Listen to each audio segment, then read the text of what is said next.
Sisi tunakaa katika pwani. Kama wapwani tunajua wazi ya kuwa dau boti likiwa linaingia katika maji, mvuvi hana wasiwasi wowote. Wasiwasi wake zaidi ni yale maji ya nje yasiingie ndani ya kile kidau. Na vita vyetu vinatusababisha sisi sasa hivi maji ya nje yanaingia ndani. Unaweza kudhania ufuo uko karibu, lakini kuna wengi waliozama njiani wakiwa wao wanajihisi ya kuwa wao ni waogeleaji bora. Kuna lipi linatupinga sisi kuweza kushikana na kusema ajenda ya rais wa Kenya ni hii, tunakubaliana nao sote? Tumefika hadhi sasa hivi, na tena tujilaumu wenyewe. Tumefika hadhi sasa hivi tunamwacha rais anapigana hivi vita. Waswahili wanasema ya kwa kizuri kinajiuza, kibaya kinajitembeza. Wale ambao kwamba wanafaa kukiuza kile kizuri, sisi tunakaa wenyewe kwa wenyewe tunapigiana matope.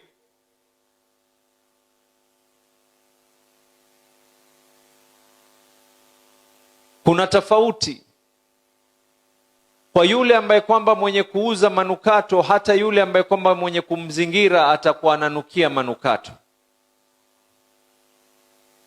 Kwa yule ambaye kwamba ni hayawani, anapenda kucheza katika tope, akiingia mwingine akicheza ndani ya zile tope, huwa haoni ya kwa yule mwingine amejishukisha hadhi, bali anaona raha.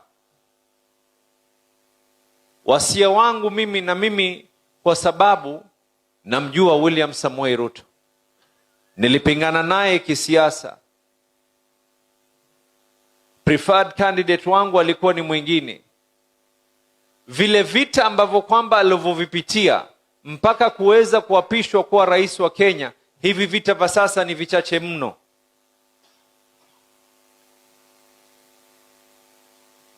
Na mimi namsihi aregee back, ajue ya kwa kuna wengi, mamilioni ya Wakenya ambao kwamba matumaini iko juu yao. Matumaini ya Wakenya mamilioni iko chini vile ambavyo kwamba pumzi yako, nafasi yako rais wa Kenya. Tunakusihi, tunakukumbusha ya kuregea, usianze kushindana na hao ambao kwamba ni matapeli wa kisiasa. Hao kuna wengine ambao kwamba wanaweza kushindana nao.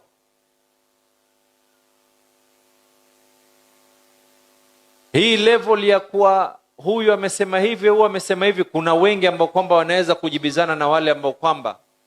Lakini sasa tatizo, wale ambao kwamba wanafaa kuiprotect hii serikali, wale ambao kwamba wanafaa kuuza hii ajenda ya hii serikali, kila mmoja akiinuka asimamaye ategwe. Kila mmoja akiinuka hivi, mwingine anafanya hivi. Hii leo iwe ni funzo. Tusikae tu tuwe tunatafutana wakati wa huzuni peke yake. Tusitafutane wakati tunapeana maua, wakati mmoja wetu ameenda mbele ya haki. Natamani uwanja huu ambao kwamba uko sasa hivi, tumekuja hapa na tukazika watatu katika uwanja huu. Mungu atujalie katika uwanja huu tuweze kuungana, sio tunazika, bali tunaungana kuweza kuuza ajenda za watu wetu. Uongozi unachaguliwa na Mwenyezi Mungu. Uongozi binadamu ni sababu peke yake. Kwa hivyo mimi nawasihi, na mwaka 2027 ni miezi tu tunafika mwaka 2027.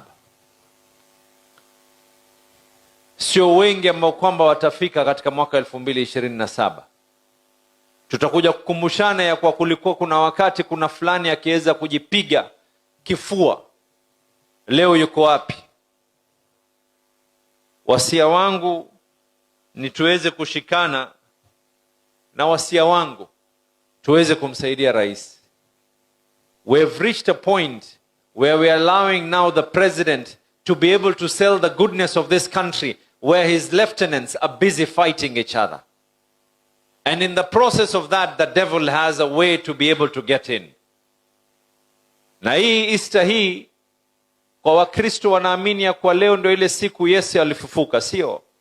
Sisi tuombe Mungu leo ile imani ambayo kwamba iliweza kumfikisha William Samoei Ruto akawa rais wa Kenya, imani irejee tena na ifufuke tena. Awachane na hawa ambao kwamba ni nguruwe, asijifikishe katika hali ya kushindana na nguruwe, kupigana na wao. Nguruwe anapenda tope, huona raha wakati watu wanaingia katika hali ile.